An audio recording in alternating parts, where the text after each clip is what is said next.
ہندوستان کے آخری شہنشاہ بہادر شاہ ظفر کو مکینزی بحری جہاز میں بٹھایا گیا۔ یہ جہاز 17 اکتوبر 1858 کو رنگون، برما پہنچ گیا۔ شاہی خاندان کے 35 مرد اور خواتین بھی تاجدار ہند کے ساتھ تھیں۔ کیپٹن نیلسن ڈیوس رنگون کا انچارج تھا۔ وہ بندرگاہ پہنچا۔ اس نے بادشاہ اور اس کے حواریوں کو وصول کیا، رسید لکھ کر دی اور دنیا کی تیسری بڑی سلطنت کے آخری فرمانروا کو ساتھ لے کر اپنی رہائش گاہ پر آ گیا۔ نیلسن پریشان تھا۔ بہادر شاہ ظفر قیدی ہونے کے باوجود بادشاہ تھا اور نیلسن کا ضمیر گوارا نہیں کر رہا تھا وہ بیمار اور بوڑھے بادشاہ کو جیل میں پھینک دے، مگر رنگون میں کوئی ایسا مقام نہیں تھا جہاں بہادر شاہ ظفر کو رکھا جا سکتا۔ وہ رنگون میں پہلا جلا وطن بادشاہ تھا۔ نیلسن ڈیوس نے چند لمحے سوچا اور مسئلے کا دلچسپ حل نکال لیا۔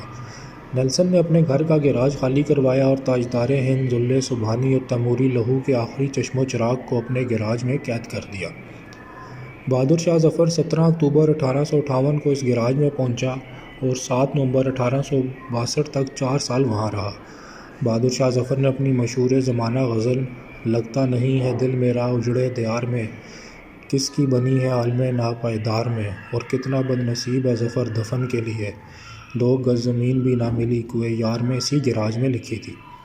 یہ 7 نومبر کا خنک دن تھا اور سن تھا 1862۔ بد نصیب بادشاہ کی خادمہ نے شدید پریشانی میں کیپٹن نیلسن ڈیوس کے دروازے پر دستک دی۔ اندر سے اردلی نے برمی زبان میں اس بدتمیزی کی وجہ پوچھی۔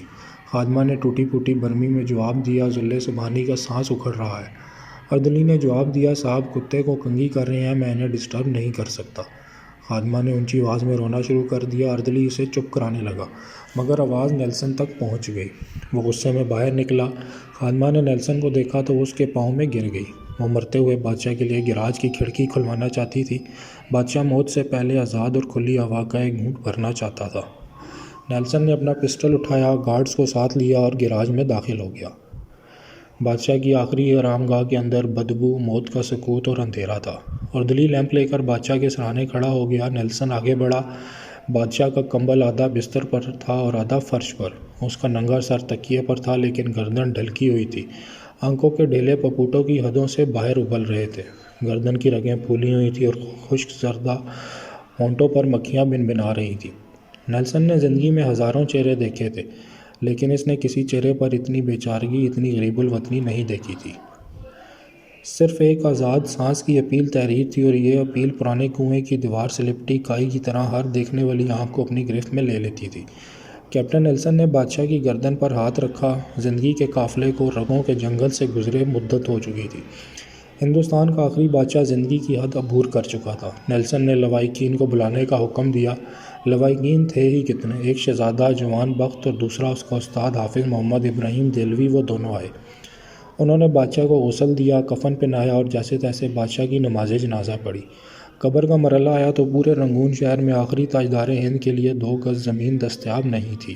نیلسن نے سرکاری رہائش گاہ کے احاطے میں قبر کھدوائی اور بادشاہ کو خیرات میں ملی ہوئی مٹی میں دفن کر دیا۔